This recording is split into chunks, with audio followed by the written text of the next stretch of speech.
Hello friends, today we are going to discuss refraction of light.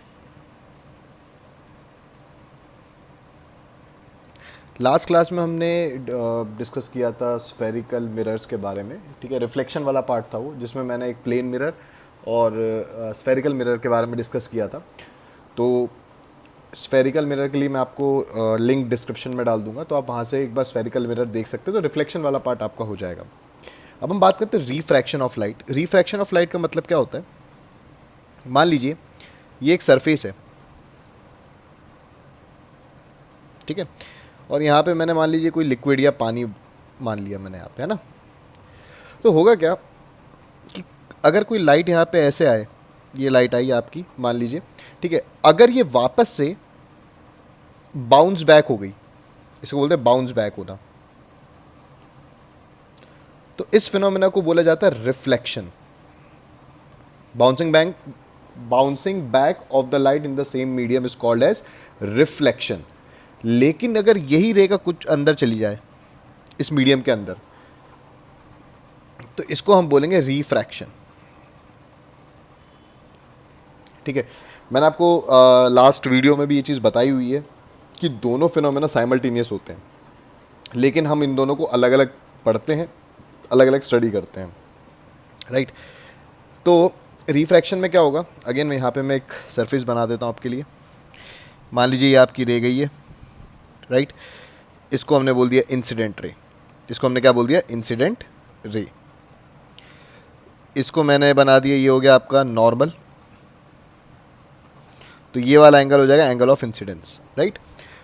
अब ये रे क्या करेगी, अंदर जैसी एंटर होगी, तो इसको बोल दिया मैंने रिफ्रैक्टेड रे। इसको नाम क्या दे दिया मैंने, रिफ्रैक्टेड रे। अब अगर मैं आपसे बोलूं कि ये जो रे है इसका वेवलेंथ लैम्डा है, फ्रीक्वेंसी एफ है, या लैम्डा 1 f1 और वेलोसिटी v1 ले लेते हैं, तो ये जो रिफ्रैक्टेड रे होगी इसकी जो वेवलेंथ होगी वो लैम्डा 2 होगी, वेलोसिटी v2 होगी, बट फ्रीक्वेंसी इसकी f1 ही रहेगी। तो ये चीज़ आप नोटिस करना कि whenever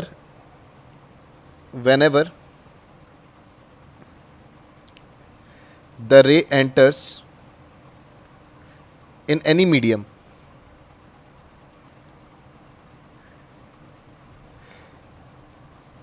the frequency remains constant.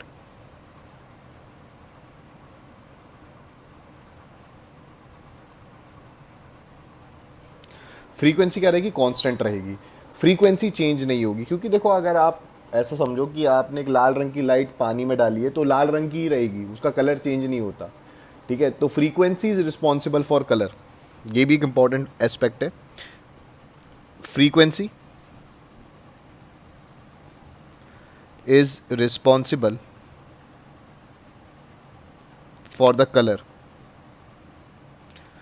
क्योंकि वेवलेंथ तो चेंज हो रही है, ठीक है। वेवलेंथ चेंज होगी अगर एक मीडियम से दूसरे मीडियम में जाती है। अब यहाँ पे हम देखेंगे तो हमने यहाँ पे मीडियम डिफाइन करेंगे कि मीडियम क्या होते हैं, ठीक है। अब मीडियम क्या होते हैं, जैसे मान लीजिए यहाँ पे एयर है और एक यहाँ पे मान लो वाटर है, ठीक है। तो यहाँ से रह गई, ये आपका नॉर्मल है और ये आपकी यहाँ पे चली गई, ठीक है। तो ये तो आप बोल दोगे ये एंगल ऑफ इंसिडेंस है और ये हो जाएगा एंगल ऑफ रिफ्रैक्शन। तो आई को मैंने क्या बोला, एंगल ऑफ इंसिडेंस, और आर मेरा क्या हो गया, एंगल ऑफ रिफ्रैक्शन, ठीक है। अब यहाँ पे मैं मीडियम के बारे में अगर चर्चा करूँ तो मीडियम ये जो होता है, इसको मैंने मीडियम को मैंने डिफाइन किया है इसे μ1 और इसको डिफाइन किया μ2 से। अब म्यू जो होता है यहाँ पे, इसको बोलते हैं रिफ्रैक्टिव इंडेक्स।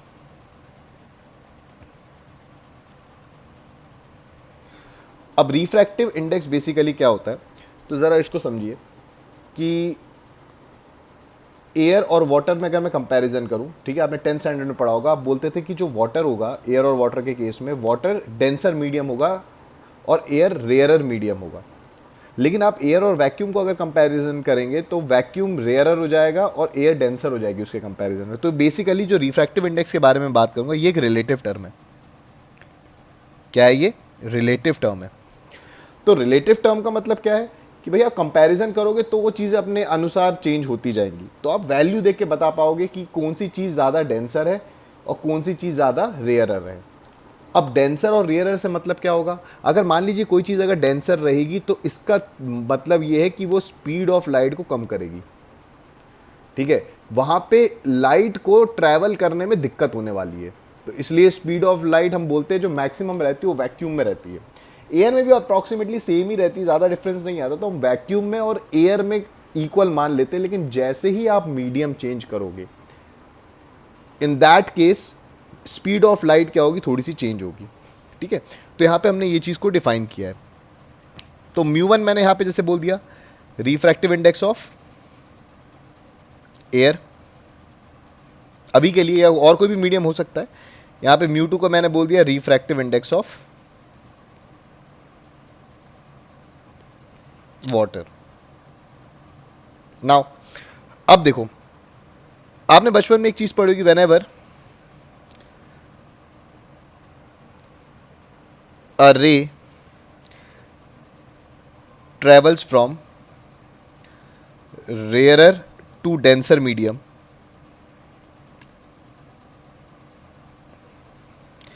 it bends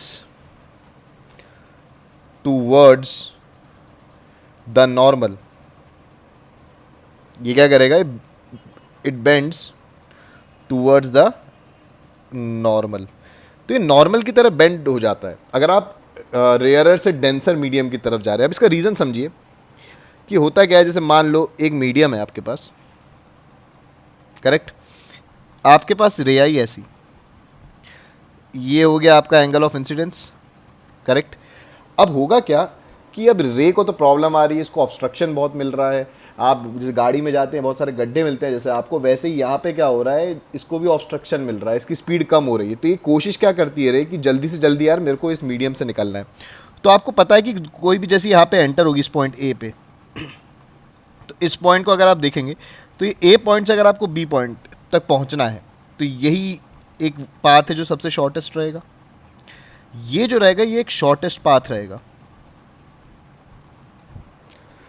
तो रे क्या करती है, अपने आप को सोचती है कि मुझे जल्दी से यहाँ से निकालना, क्योंकि स्पीड में तो कॉम्प्रोमाइज़ होगा नहीं, स्पीड तो मेरी कम होगी। तो मैं क्या करता हूँ, शॉर्टेस्ट डिस्टेंस से निकल जाती हूँ। तो रे क्या करेगी, शॉर्टेस्ट डिस्टेंस से निकलने की कोशिश करेगी, तो इसीलिए वो बेंड टूवर्ड्स द नॉर्मल हो जाती है। तो यहाँ पे इन दैट केस अगर ये रेयर मीडियम बोल देता हूँ मैं, और ये अगर इसको मैं डेंसर मीडियम बोल देता हूँ, तो आप ये बोल सकते हैं कि जो आई रहेगा वो आर से बड़ा रहेगा, ठीक है। लेकिन अगर मैं देखो, अगर मान लो ये मीडियम इसके जीवन में नहीं होता तो ये रे ऐसी सीधी चली जानी चाहिए थी, ऐसी।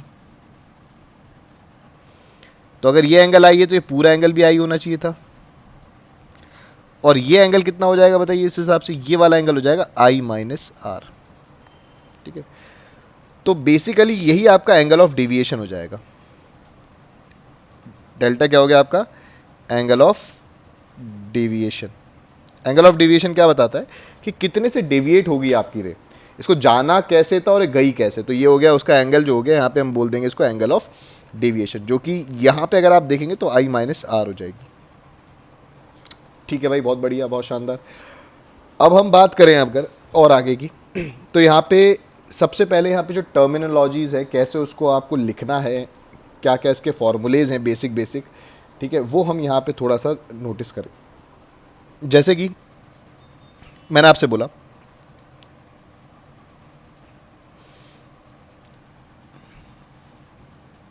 ये रे है, तो ये क्या हो गया आपका एंगल ऑफ इंसिडेंस, ठीक है, बेंड टूवर्ड्स द नॉर्मल हो जाएगा। ये हो गया एंगल ऑफ रिफ्रैक्शन। मान लीजिए ये म्यू1 है और ये म्यू2 है, ठीक है, रिफ्रैक्टिव इंडेक्स म्यू1 है, म्यू2 मैं कुछ ऐसा नहीं बोल रहा, एक एयर है दूसरा वाटर है, आप कुछ भी ले सकते हैं, ठीक है, दोनों को हम कंसिडर करेंगे। तो यहाँ पे हम डिफाइन करते हैं law of refractions, law of refraction. ध्यान से सुनिएगा, लॉ ऑफ रिफ्रैक्शन क्या बोलता है। पहला लॉ तो ये बोलता है कि आपका जो इंसिडेंट रे है, रिफ्रैक्टेड रे है, और जो नॉर्मल है, they lie on the same plane. तो पहला लॉ क्या बोलता है, incident ray refracted ray and normal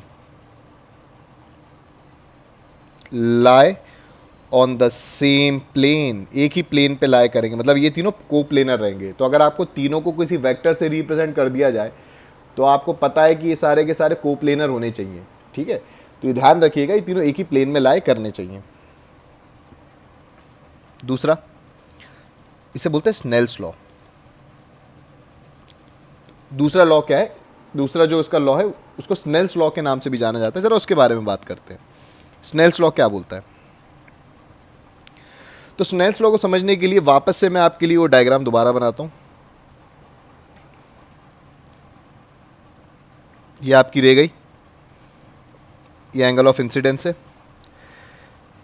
ये एंगल ऑफ रिफ्रैक्शन है, ये μ1 है और ये μ2 है, ठीक है। अब होगा क्या, स्नेल्स लॉ क्या बोलता था, sine i by sine r is mu. नहीं, ये पूरा सत्य नहीं है। ये तब होगा जब आपका एक मीडियम एयर हो, वो भी मैं आपको प्रूव करता हूँ ऐसा कैसे हुआ, लेकिन आपको स्नेल्स लॉ लिखना आना चाहिए। तो जब भी आप स्नेल्स लॉ रखेंगे बहुत ध्यान समझिएगा, यहाँ पे इन्वर्स रिलेशन चलता है। इन्वर्स रिलेशन का मतलब क्या होगा, अब आई जो है, आप देखिए यहाँ पे ये जो एंगल ऑफ इंसिडेंस है ये μ1 के अंदर आ रहा है, तो आप इसके सामने μ1 नहीं लिखेंगे, आप क्या लिखेंगे, इसके सामने μ2 लिखेंगे इसके सामने आप। सिमिलरली आर जो है उसके सामने आप क्या लिखेंगे, μ1, मतलब उल्टा अपोजिट चलेगा। तो आप देखिए साइन आई μ2 बाय μ1 हो जाएगा। या फिर मैं आपको और बोलूँ, इसमें भी कंफ्यूज ना हो, तो आप ऐसा समझिए, मैं इसको क्रॉस मल्टीप्लाई कर देता हूँ। तो μ1 sine I is equals to क्या हो जाएगा, μ2 साइन आर। ये हो गया। अब इसका मतलब क्या है, जिसका रिफ्रैक्टिव इंडेक्स उसी का एंगल, तो यहाँ पे लिख सकते हैं जिसका रिफ्रैक्टिव इंडेक्स उसी का एंगल, क्या करो, मल्टीप्लाई कर दो, ठीक है, और उसको दूसरे से इक्वेट कर दो। या ऐसा सोच लीजिए, या तो फिर इसको अपोजिट मान के चलिए। मैं ये इसलिए प्रेफर करता हूं क्योंकि ये भी बहुत जगह और यूज में आएगा। ये हो गया आपका स्नेल्स लॉ, ठीक है। अब और इसको कैसे डिफाइन कर सकते हैं और देखते हैं हमने, क्योंकि देखो रिफ्रैक्टिव इंडेक्स बहुत तरीके से डिफाइन होता है, ठीक है। तो एक तरीका तो स्नेल्स लॉ ने बताया था, दूसरा हम देख लेते हैं। मान लीजिए एक रह गई, ये एंगल ऑफ इंसिडेंस, ये एंगल ऑफ रिफ्रैक्शन, ये μ1, ये μ2। मान लेते हैं इस दौरान स्पीड आपकी c थी और इस दौरान आपकी स्पीड क्या थी, v थी। स्पीड मान लेते हैं c और v से रिप्रेजेंट कर दिया कि c क्या है आपका, c is the speed of light in, तो यहां पे लिख लेते हैं c क्या है, speed of light in medium μ1, और v क्या है, speed of light in medium μ2, ठीक है। अब आप देखिए आपको लिखना है, इसमें भी इन्वर्स रिलेशन चलेगा। आप क्या करो, c बाय वी लिख दिया सबसे पहले, ठीक है।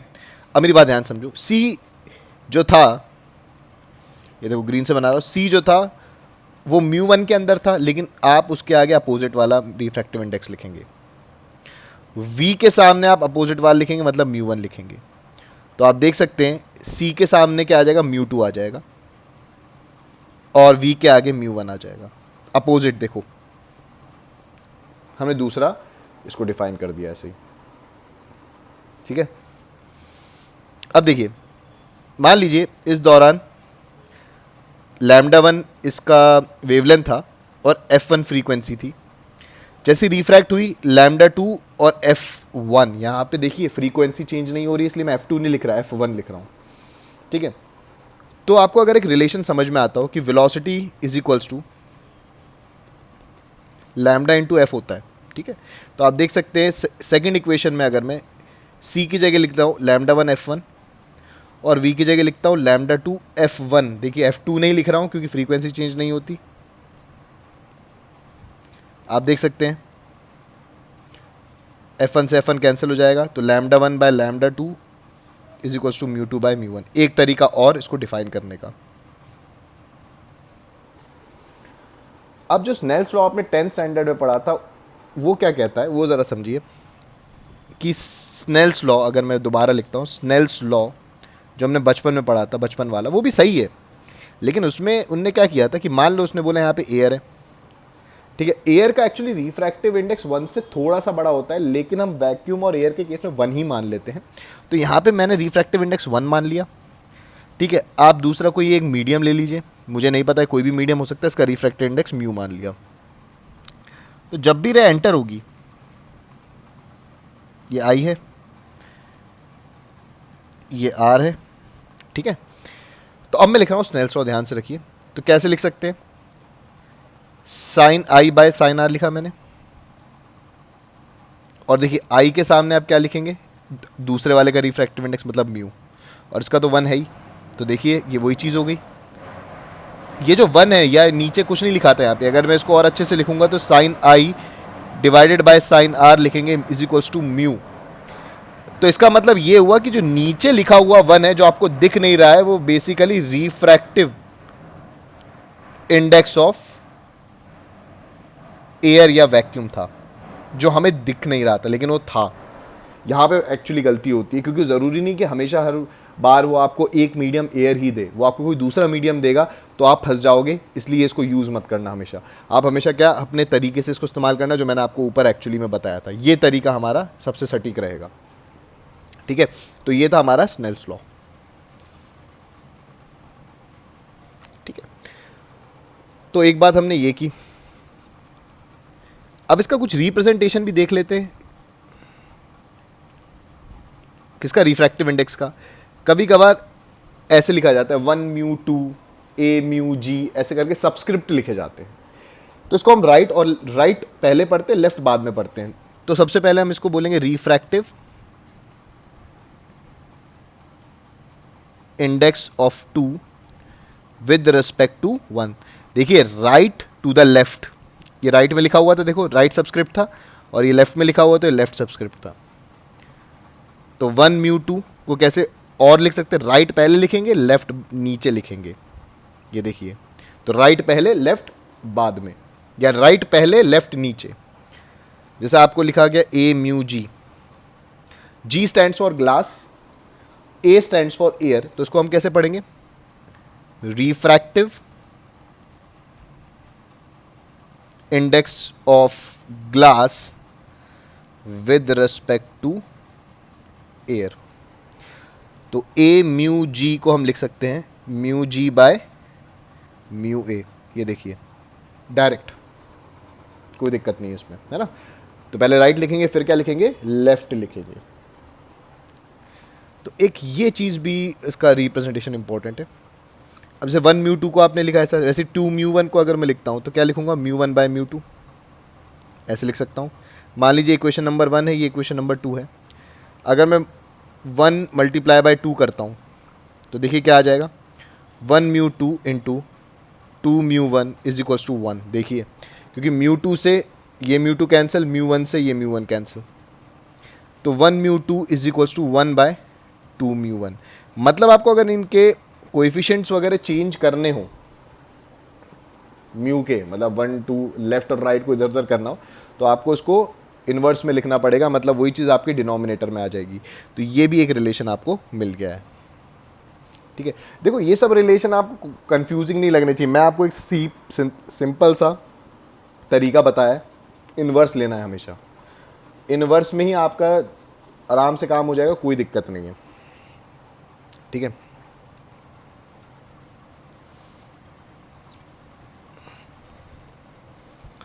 Concept of real depth and apparent depth.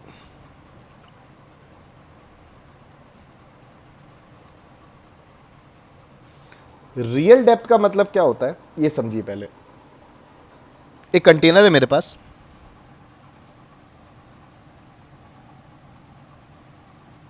यहां पे मैंने कॉइन रखा हुआ है। तो एक्चुअली में जो कॉइन रखा हुआ है जितने हाइट पे, डिस्टेंस पे, उसको हम बोलते हैं रियल डेप्थ, ठीक है। लेकिन वो जो कॉइन आपको नज़र आएगा वो एक्चुअली थोड़ा सा ऊपर नज़र आएगा, मतलब यहाँ से गिरे गई, आप देखिए एंगल ऑफ इंसिडेंस। अब आप देख सकते हैं ये डेंसर है और ये वाला रेयरर मीडियम है, तो जो आपकी रे होगी वो अवे फ्रॉम द नॉर्मल जाएगी। मतलब देखो एंगल ऑफ रिफ्रैक्शन अब बड़ा है, और अगर आप यहाँ पे आँख लड़ा के बैठ जाओगे, आँख लगा के बैठ जाओगे, तो आपको क्या होगा कि ये जो रे को अगर मैं थोड़ा सा एक्सटेंड करूँगा ना, तो ये मेरा जो कॉइन है अब वो ऊपर नज़र आएगा। हरे रंग का बनाया मैंने अलग डिस्टिंग्विश करने के लिए, ये कॉइन आपका थोड़ा सा ऊपर नज़र आएगा, और इसी डिस्टेंस को जो हम बोलेंगे ये बोलते हैं अपेरेंट डेप्थ, और इस डिस्टेंस y को बोलते हैं शिफ्ट। ध्यान से देखिए मैंने डिस्टेंस कहाँ से मेजर किए हैं। मैंने अपेरेंट डेप्थ भी सरफेस से मेजर किए हैं, रियल डेप्थ भी सरफेस से ही मेजर किया हुआ है, ठीक है। ये चीज़ इंपॉर्टेंट है। कुछ लोग क्या है ना, या नीचे से भी मेजर कर लेते, ये नहीं, ये गलत है, आपको ऐसा नहीं करना है, ठीक है। तो ये चीज़ का ध्यान रखिएगा। अब अपेरेंट डेप्थ और रियल डेप्थ में आप थोड़ा सा लॉजिक लगाइए कि बड़ा कौन है। तो ये समझिए कि ये ज़रूरी नहीं कि हमेशा रियल डेप्थ बड़ी हो या अपेरेंट डेप्थ बड़ी हो, ठीक है। ये डिपेंड करता है आप देख कहाँ से रहे हो। अब इस सिचुएशन में मैं रेयरर मीडियम में से देख रहा हूँ, तो इसलिए मुझे रियल डेप्थ बड़ी नज़र आ रही है, अपेरेंट डेप्थ छोटी नज़र आ रही है। लेकिन यही चीज़ अगर आप पानी के अंदर में रह के देखते तो शायद मामला कुछ उल्टा हो जाता। वो अभी मैं इसके बाद मैं वही चीज़ डिस्कस करूँगा। तो ऐसा कोई रट मत लीजिएगा कि हमेशा रियल डेप्थ बड़ी होगी, अपेरेंट डेप्थ छोटी होगी, ऐसा नहीं होता है। वो डिपेंड करता है सिचुएशन वाइज। तो उसके लिए आपको रे डायग्राम ज़रूर बना के देखिएगा एक बार, तो आपको समझ में आएगा।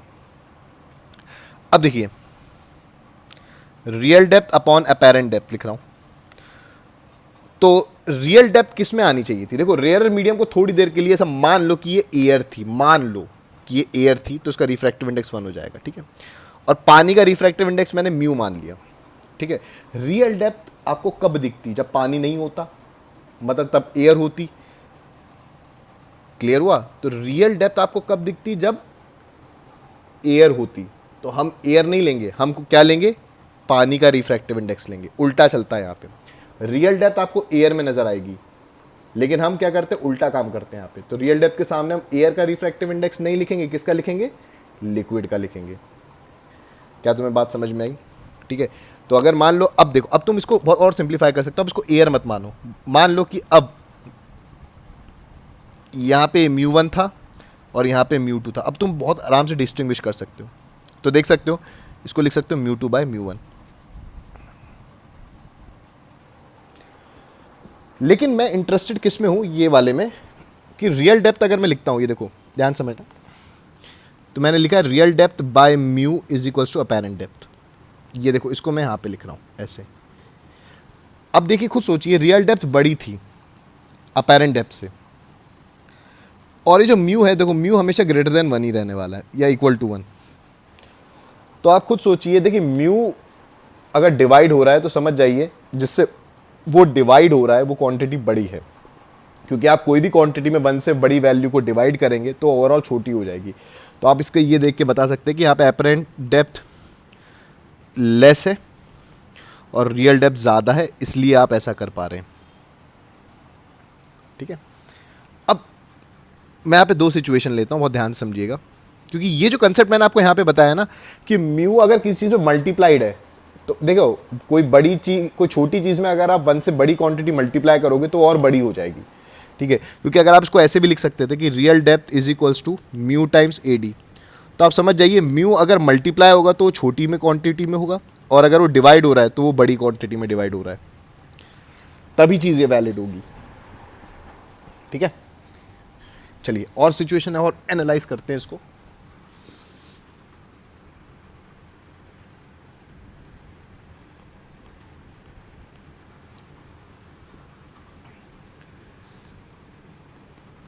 ठीक है, तो पहले केस मैंने लिया है कि μ1 और ये μ2 है, तो μ2 मैंने बड़ा लिया है, मतलब μ2 आपका डेंसर हो जाएगा, μ1 आपका रेयर हो जाएगा। मान लीजिए यहाँ मैंने एक ऑब्जेक्ट रखा हुआ है, ठीक है। अब क्या करिए, यहाँ से गिरे गई ये नॉर्मल, ठीक है। तो आप देखिए रेयरर से डेंसर जा रही है तो बेंड टूवर्ड्स द नॉर्मल हो जाएगी, और इसको अगर मैं एक्सटेंड करूँगा, देखिए मुझे इसकी इमेज यहाँ नज़र आ रही है पीछे। अब मेरी बात ज़रा समझिए कि मेरी आँख अभी यहाँ थी, ऐसा मान लेते हैं। कहाँ पे? डेंसर में। पिछली बार मेरी आँख कहाँ थी? रेयरर में थी। देखो, रेयरर मीडियम में थी। अभी मेरी कहाँ है? डेंसर मीडियम में है। तो नोटिस करो यार कि ये जो रियल डेप्थ आ रही है वो छोटी आ गई है compare to apparent depth.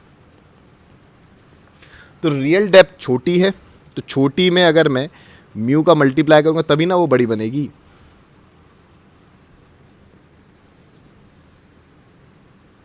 Clear हुआ? अब तुम बोलोगे कि सर लेकिन यहाँ तो म्यू1 म्यू2 है, आपने तो सिर्फ म्यू लिखा है, कहीं से काम चलेगा? तो मैंने आपसे बोला था रियल डेप्थ में आपको बड़ी क्वांटिटी मल्टीप्लाई करना है, बड़ी मतलब 1 से बड़ी। तो आप खुद सोचिए यहाँ पे बड़ा कौन है? म्यू2 बड़ा है तो वो ऊपर ही आएगा और म्यू1 छोटा आएगा, तभी वो क्वांटिटी 1 से बड़ी होगी ना। तो आपको ऐसे थोड़ा सा लॉजिक लगाना पड़ेगा, ठीक है? क्योंकि म्यू1 म्यू2 बहुत ऐसे इधर उधर करके कंफ्यूज हो जाओगे, आंसर गलत आने के चांसेस सबसे ज़्यादा हो जाएंगे, ठीक है? और दूसरी चीज़ ये समझना, क्योंकि स्नेल्स लॉ आप यहाँ पे बहुत यूज़ करने वाले हो, तो स्नेल्स लॉ क्या बोलता है भाई? Sine i by sine r is mu, ठीक है? तो ध्यान रखना जो साइन थीटा होता है ना वो हमेशा -1 से 1 के बीच में होता है, ठीक है? तो कभी भी ध्यान रखना अगर आपका थीटा, साइन थीटा 1 से बड़ा आ रहा है, जैसे मान लो फॉर एग्जांपल बहुत सारे केसेस में साइन थीटा आपका 9/8 आ गया, मान लो 8, तो आप समझ जा रहा है 9/8 तो नहीं हो सकता, 1 से बड़ा आ रहा है तो 8/9 कर देना उसको, मेजॉरिटी में आपका काम बन जाता है अगर आपने थोड़े बहुत प्रोसीजर सही किए होंगे तो ये चीज़ हमने ध्यान रखी। तो हमने डेंसर का भी देख लिया और रेयरर का भी देख लिया, तो ये आपको बस लॉजिक यहाँ पे बिठाना है, ओके। तो ये थोड़ी सी मैंने बेसिक्स बताया आपको रिफ्रैक्शन के, ठीक है?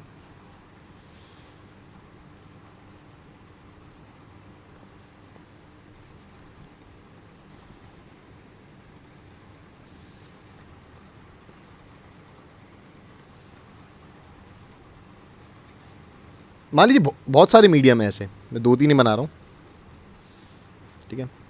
ये म्यू1 है, ये म्यू2, म्यू3, म्यू4 और ये म्यू1। देखिए जहाँ से लाइट गुजरेगी वहीं से निकलनी चाहिए, तो मैं इसके कलरिंग भी कर देता हूँ बढ़िया से, आपको समझ में आ जाए। ये म्यू2 हो गया आपका, ठीक है? ये आपका म्यू3 हो गया आपका,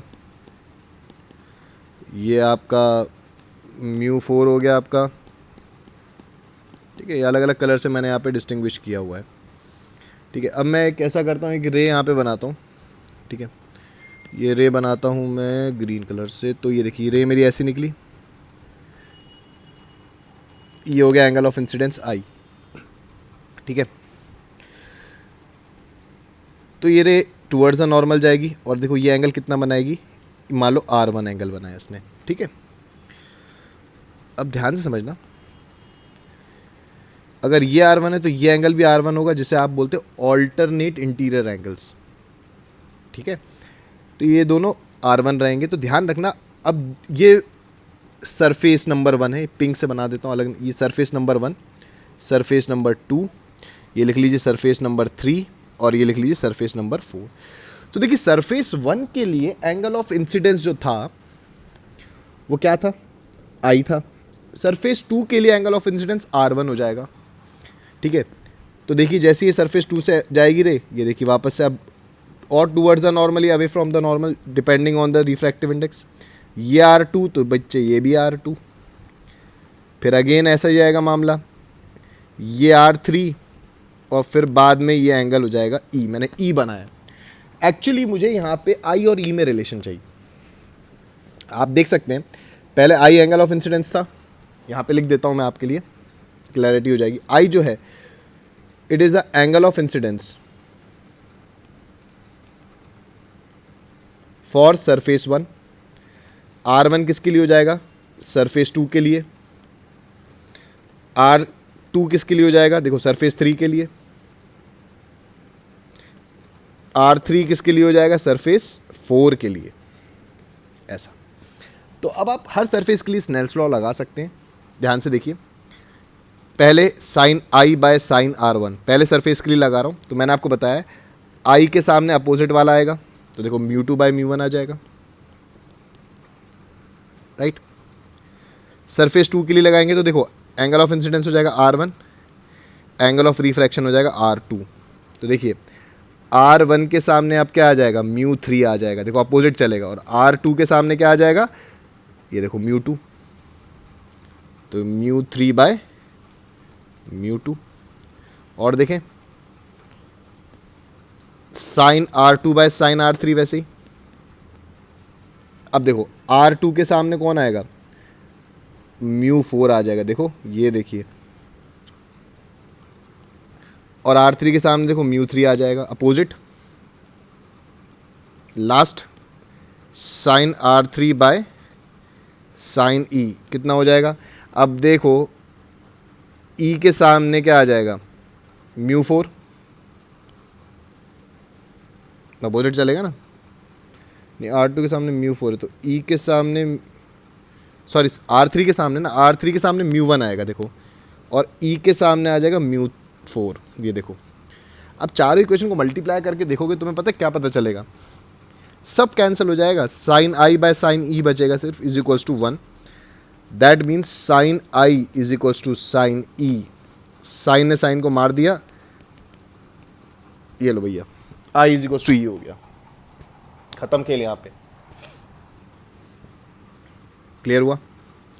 तो ये चीज़ यहाँ पे देखिए, बट देखो I is equals to E तभी वैलिड है जहाँ से, मतलब जिस मीडियम से अगर लाइट आपकी एंटर हुई उसी से एग्जिट करे, तभी ऐसा पॉसिबल है, अदरवाइज नहीं है ना। ओके, बहुत बड़ा टॉपिक है वैसे रिफ्रैक्शन, बहुत बड़ा, तो इसको हम थोड़े थोड़े पार्ट्स में ही डिस्कस करेंगे तो समझ में भी आपको भी सही रहेगा, है ना। तो रिफ्रैक्शन थ्रू ग्लास स्लैब, ठीक है, ग्लास स्लैब के बारे में बात करते हैं। ग्लास स्लैब आपने देखा होगा कि साहब ये ऐसा एक रेक्टेंगुलर शेप का होता है, ऐसा, ठीक है, ये उसकी थिकनेस हो जाएगी T, मान लेते हैं इसको, ये रह गई एंगल ऑफ इंसिडेंस बनाया इसने I, ठीक है, थोड़ी सी बेंड होगी ऐसी, फिर यहाँ से वापस से ये बाहर की तरफ ऐसे निकलेगी। अगर एक ग्लास स्लैब इसके जीवन में नहीं होता तो ये जो रे है ना, ये ऐसे सीधी पैरेलली निकल जाती ऐसी। तो इस डिस्टेंस को बोला जाता है लैटरल डेविएशन। तो ये जो डी मैंने बनाया इसको बोलते हैं लैटरल शिफ्ट या लैटरल डेविएशन, जो मर्जी बोल सकते हैं, यही हमें निकालनी है। तो वापस से देखते हैं, अब इसका हमको थोड़ा सा ट्रिग्नोमेट्री लगाना पड़ेगा, है बहुत आसान, ठीक है। ओके, तो देखिए ये आई है तो ये आर हो जाएगा, ये वाला एंगल आई माइनस आर, मैंने बताया ना एंगल ऑफ डेविएशन में, है ना, क्योंकि वर्टिकली अपोजिट एंगल है तो पूरा एंगल तो आई ही रहेगा, ठीक है। अब कुछ इसके मार्किंग कर देते हैं, ये ए बी सी और ये डी। एक्चुअली मुझे पता क्या निकालना है, मुझे एक्चुअली ये डिस्टेंस निकालना है, ये डी होगा मेरा।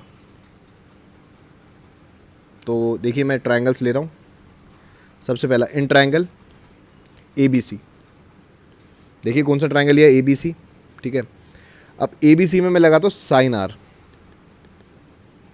साइन मत लगाओ, एक काम करो कॉस लगाते हैं, कॉस आर। तो कॉस क्या हो जाता है, एडजेसेंट, मतलब A B divided by hypotenuse, hypotenuse क्या है, ए सी। ए बी का वैल्यू आप टी देख सकते हैं, और ए सी तो ए सी ही ले लेते हैं, पहली इक्वेशन बना ली। In triangle A C D, इसमें साइन थीटा लगाओ। अब थीटा यहाँ पे क्या है, आई माइनस आर ही तो है, साइन थीटा क्या हो जाएगा, अपोजिट अपॉन हाइपोटेनस, और हाइपोटेनस इसमें भी ए सी ही है, ठीक है।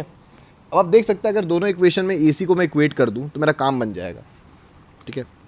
तो cos r is equals to t times d into sine of i minus r, देखो ये आएगा मेरे ख्याल से। मैंने क्या किया, यहाँ ए सी का वैल्यू यहाँ से निकाल लिया, ए सी का वैल्यू देखो यहाँ से कितना आ जाएगा, d divided by sine of i minus r. अब ये वैल्यू यहाँ पे डाल दिया तो ये आ जाएगा, तो यहाँ से कोई डी का वैल्यू आपका कितना आ गया, t times sine of i minus r divided by cos r, ये आ गया आपका लेटरल शिफ्ट। अब कभी कभार वो आपको बोल देगा कि साहब आपके एंगल बहुत छोटे हैं, एंगल्स आर वेरी स्मॉल, तो क्या करोगे भाई? साइन थीटा तो थीटा हो जाता है, ये हमें पता है, टेन थीटा भी थीटा हो जाता है साहब, ये भी पता है, कॉस थीटा अप्रॉक्सीमेटली 1 हो जाता है। तो डाल दीजिए वैल्यू, तो डी का वैल्यू क्या हो जाएगा? T times i minus r by 1। ये तभी यूज़ करना when angles are very the smalls, otherwise आपको ऊपर वाला यूज़ करना पड़ेगा, ये वाला। क्लियर हुआ? चलिए भाई, ये भी आपको क्लियर हो गया। और बात करते हैं। अब कभी कभार उसका दिमाग ख़राब हो जाता है, नीट जेई में क्या रहता है, वो तो कुछ वेरिएशन करता ही रहता है। उसने इस बार क्या किया है, ये ग्लास स्लैब को उसने सिल्वर पॉलिशिंग कर दी, उसके प्लेन सरफेस पे सिल्वर पॉलिशिंग कर दी, ऑब्जेक्ट यहाँ पे रखा है, इमेज उसकी यहाँ बनी है, ठीक है। तो आप देखिए, अगर मैं यहाँ से अपने नैना लगा के देखूँ, ठीक है, तो मुझे पता है ये जो सिल्वर पॉलिशिंग है, ये है आपकी सिल्वर पॉलिशिंग है, ठीक है। ये मुझे थोड़ी सी आगे नज़र आएगी, तो बोले सर फील नहीं आएगी। ज़रा ध्यान से समझो, इस ग्लास स्लैब को अगर मैं ऐसे रख दूं,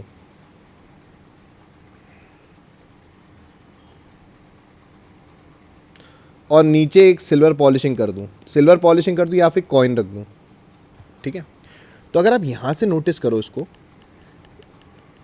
तो आपको ये कॉइन भी ऊपर नज़र आएगा, अभी बताया था थोड़ी देर पहले। तो भाई सिल्वर पॉलिशिंग भी तो ऊपर ही नज़र आएगी ना, ऐसा थोड़ी ना कि सिल्वर पॉलिश में कुछ अलग चीज़ है वो ऊपर नहीं आएगी, सिर्फ कॉइन ऊपर आता नहीं भाई, जो भी है वो ऊपर ही आ जाएगा। तो सिल्वर पॉलिश भी देखो ऊपर आएगी। और मैंने आपको बताया था डिस्टेंस आप कहाँ से मेजर करते हो, अगर ये टी डिस्टेंस है तो ये वाला डिस्टेंस आपका कितना हो जाएगा? टी बाई म्यू, याद आया? यही आपका अपेरेंट डेप्थ होता था और इसको आप शिफ्ट बोलते थे, याद आया? बिल्कुल सही। तो अगर इस डिस्टेंस को मैं टी मान लेता हूँ, तो आप ध्यान से देखिए, ये हो जाएगा टी, तो ये डिस्टेंस कितना हो जाएगा? T minus T by mu. ये डिस्टेंस मैं अभी यू ले लेता हूँ क्योंकि ऑब्जेक्ट डिस्टेंस है, ये ध्यान रखना, ये ऑब्जेक्ट डिस्टेंस है यू, तो यू को मैं थोड़ा अच्छे से लिखता हूँ। ये रिफ्रैक्टिव इंडेक्स आप इसका म्यू ले लीजिए, ठीक है। यहाँ से v इमेज डिस्टेंस हो जाएगा। अब आपका जो प्लेन मिरर है वो ये है, this is my plane mirror, आपको यही नज़र आएगा और यही इमेज बनाएगा, this is my plane mirror. तो अब जो है सिचुएशन, अब वो सिचुएशन ये हो जाएगी, प्लेन मिरर की प्रॉपर्टी क्या होती है भाई? जितना डिस्टेंस, अब देखो मैं कलर थोड़ा सा चेंज कर रहा हूँ, ये मेरा प्लेन मिरर हो गया, ये मेरा प्लेन मिरर है, जितना डिस्टेंस ऑब्जेक्ट का होगा प्लेन मिरर से, उतना ही डिस्टेंस इमेज का होगा प्लेन मिरर से। मतलब क्या हुआ, ये डिस्टेंस कितना हो गया ऑब्जेक्ट का? u प्लस, ये है t बाय म्यू, सॉरी है ना, t बाय म्यू, ये किसके बराबर होना चाहिए? v plus T minus T by mu के। अब इसमें आपसे वो रिफ्रैक्टिव इंडेक्स पूछ लेता है यूजुअली, तो यहाँ से directly value can be calculated. आप ये जो u दिया है मैंने इसके सरफेस से दिया, ध्यान रखना, तो u और इक्वल टू v मत कर देना, क्योंकि v सरफेस से डिस्टेंस है, लेकिन हमारा जो प्लेन मिरर है वो एक ग्रीन वाला है, तो हमें यहीं से सारे डिस्टेंस लेने, क्योंकि हम आपको याद हो कि ऑब्जेक्ट और इमेज डिस्टेंस दोनों के दोनों आप प्लेन मिरर से ही लेते थे। और प्लेन मिरर की क्या प्रॉपर्टी होती है? जितनी दूर आपका ऑब्जेक्ट है उतनी दूर आपकी इमेज रहेगी। यहाँ पे यही कंसेप्ट यूज़ किया गया है, और थोड़ा सा अपेरेंट डेप्थ और रियल डेप्थ को मर्ज करके फील दिलाने के लिए मैंने आपको ये किया। तो आप इसको फर्दर सॉल्व कर सकते हैं, आपको वैल्यूज़ दी रहेंगी and it can be calculated. तो ये चीज़ें हमारे रिफ्रैक्शन टॉपिक की थी। तो ये रिफ्रैक्शन का मैं लेक्चर नंबर 1 बोलूँगा, ठीक है। लेक्चर नंबर 2 में रिफ्रैक्शन को हम आगे बढ़ाएंगे, जिसमें रिफ्रैक्शन थ्रू कर्व सरफेस रहेगा, ठीक है, रिफ्रैक्शन थ्रू लेंस रहेगा, फिर हम प्रिज्म पे आएंगे, एंड ऐसे ही हम प्रोसीड करते करते ये रे ऑप्टिक्स में आगे बढ़ेंगे, राइट। होप आपको आज का लेक्चर समझ में आया होगा। Okay then, thank you very much.